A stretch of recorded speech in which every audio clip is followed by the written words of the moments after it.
யோபுக்கு நடந்த காரியங்கள் நம்ம வாழ்க்கையில யாருக்குமே நடக்கல. ஆனா யோபு சொல்றாப்ல, என் வாழ்க்கையில அந்த நாள்ல கஷ்டங்கள் இருந்தது. ஆனா அந்த இடத்துல யோபு ஒரு காரியத்தை சுட்டி காமிக்கிறாரு. என் வாழ்க்கை என்னவா இருக்குது, கட்டாயமாக நன்மைக்கு முடியும். இன்றைக்கு நான் இந்த நாள்ல உடம்பெல்லாம் நான் எப்படி இருக்கிறேன், ரொம்ப வேதனையோடு கூட இருக்கிறேன். என் மனைவி இந்த நாள்ல கத்தரை தூஷித்து ஜீவனை விடுன்னு சொன்னா, அதே சமயத்துல நான் உடம்பெல்லாம் பருக்கள் நிறைந்தவனாக இருக்கிறேன். ஒரு இடத்துல உட்கார முடியல, எடுத்து நிற்க முடியல, மேல் தொடங்கி உள்ளங்கால் வரைக்கும் எனக்கு பருக்கள்.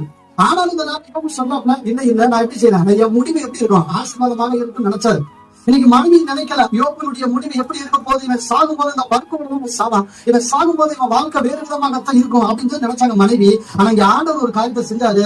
அவன் பருக்கள் எல்லாம் என்ன செஞ்சாருங்க, மேன்மை உள்ளதாக மாற்றினார், அது ஆசீர்வாதமாக மாற்றினார். இன்னைக்கு நம்ம வாழ்க்கை அப்படித்தான். ஒருவேளை நீங்க நினைக்கலாம், என் வாழ்க்கை இப்படியே முடிச்சிருமா, இப்படியே தான் வாழ்ந்து இப்படித்தான் நான் வாழ்க்கை வாழ போறேன், என் குடும்பம் இப்படித்தான் இருக்குமா அப்படின்னு நீங்க நினைக்க வேணாம். உங்க வாழ்க்கையை மேல கொண்டு போறதுதான் கர்த்தருடைய வேலையா. ஆனா நீங்க மேல உள்ளவரை நோக்கி பார்க்கணும். உங்க வாழ்க்கையை மேல கொண்டு போறதுன்னா மேல உள்ளவரை நோக்கி நீங்களும் நானும் பார்க்கணும்.